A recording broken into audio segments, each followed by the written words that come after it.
নবীজি বললেন ইদা কুমতা ইলা সালাহ, যখন নামাজের ইচ্ছা পোষণ করবা ফাকাব্বির, তখন তুমি তাকবীর বলবা।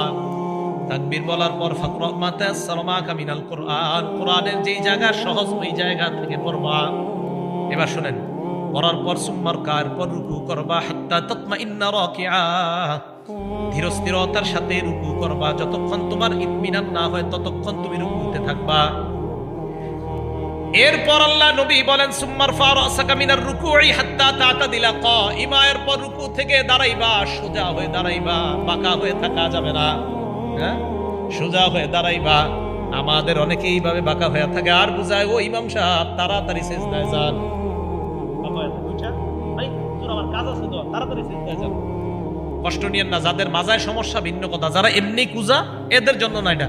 যারা এমনি সুন্দরভাবে হাঁটতে পারেন কিন্তু নামাজে গেলে রুকু থেকে উঠে এইভাবে দাঁড়ায় থাকেন, হ্যাঁ মানে এইভাবে আপনি বাঁকা হয়ে থাকেন, পুরাপুরি দাঁড়ান না। আল্লাহ নবী কয় হাত্তা তাতাদিলা কাইমা, তুমি পরিপূর্ণভাবে দাঁড়াইবা, সোজা হয়ে দাঁড়াইবা। দাঁড়ানোর পর সুম্মাসজুদের পর সিজদা করবা হাত্তা তাতমাইন্না সাজিদা, ধীরস্থিরতার সাথে সিজদা করবা। দুই সেজদার মাঝখানে বসবা।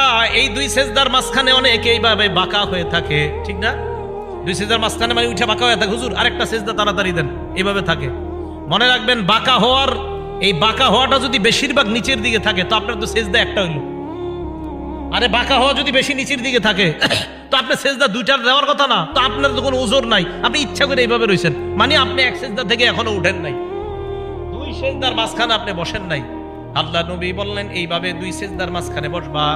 ইফআল যালিকা ফি সলাতিকা কুল্লিহা, আমি যেইভাবে তোমাকে নামাজ শিখাইলাম এইভাবে তুমি নামাজ পরিপূর্ণ করবা।